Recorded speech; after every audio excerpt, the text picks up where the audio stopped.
Hello hello বন্ধুরা,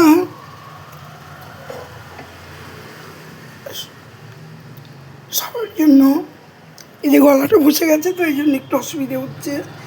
এই দেখো আমি পাটিসাপটা করছি।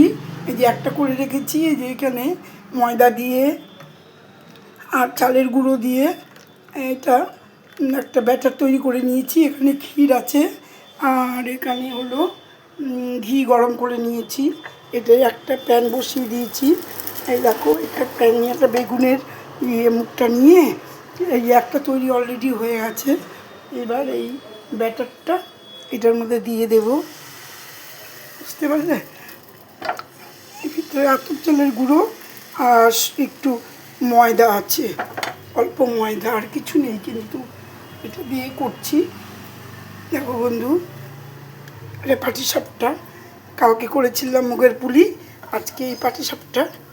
এই দেখো বন্ধু কি সুন্দর উঠছে প্যানে, দেখেছো? একটু বাড়িয়ে দিই তাহলে সেদ্ধটা হবে ভালো। এই দেখো কি সুন্দর উঠছে, ননস্টিকের কড়াইতে খুব ভালো ওঠে, মানে কোনো চিন্তা করতেই হয় না। পাটিসাপটা পিঠা করলে যে উঠবে কি উঠবে না কোনো চিন্তা করতেই হয় না, খুব সুন্দর হয়েছে। এই দেখো দুটো হয়ে গেছে অলরেডি। এই দেখো আবার আরেকটা দেবো। এটা কিন্তু ঘি গরম করে নিয়েছি, টেস্ট ভালো হয়।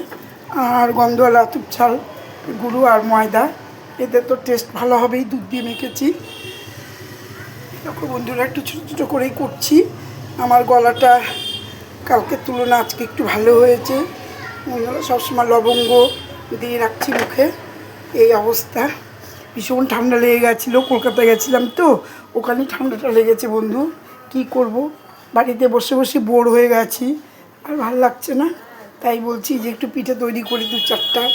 ছেলে মেয়ে তো কেউ নেই, আমরা বুড়ো বুড়ি খাবো, কী করব? শীতের দিন ছেলে মেয়ে আসলে নিশ্চয়ই ছেলে মেয়েকে খাওয়াবো। এই যে করছি এটা, দেখো তোমরা বাড়িতে করবে, শীতের দিন ভালো লাগবে পিঠে। শীতের দিনে তো পিঠা পুলি খাওয়ায়। আজকে করেছিলাম হলো ইসের পুলি, ওই মুগ ডালের পুলি, তোমাদেরকে দেখিয়েছিলাম। আর আজকে করছি পাটিসাপটা। কী করব, একটু করি, সময় পাস করি, এই হলো ব্যাপার। বেশি তো করছি না, অল্প।